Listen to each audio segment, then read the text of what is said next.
Des éclairs dans le ciel et de fortes explosions.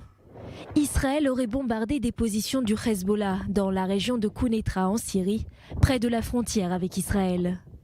Selon l'Observatoire syrien des droits de l'homme, les tirs d'artillerie auraient ciblé un poste d'observation qui aurait déjà été visé par Israël en août dernier.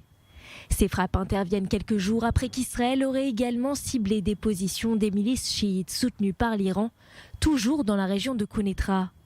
Plus tard dans la matinée, des tracts auraient été largués par Tsahal dans la zone, avertissant l'armée syrienne de ne pas coopérer avec l'Iran et le Hezbollah.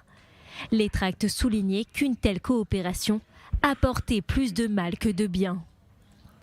En parallèle, cette nuit, les systèmes de défense aérienne ont été activés près d'une base militaire dans la ville d'Ispahan en Iran. Ils auraient été déployés pour intercepter un drone suspect près d'une base aérienne du corps des gardiens de la révolution islamique. Les tensions et les menaces s'intensifient aussi au niveau maritime. L'Iran est en effet soupçonné d'avoir avancé des navires, mais aussi établi des positions stratégiques dans la mer Rouge. Face à des risques d'attaques directes ou indirectes, la marine israélienne a élevé son niveau d'alerte. L'État hébreu est notamment convaincu que Téhéran cherche à menacer les intérêts d'Israël, mais aussi à faire passer des armes depuis la mer Rouge à des organisations terroristes.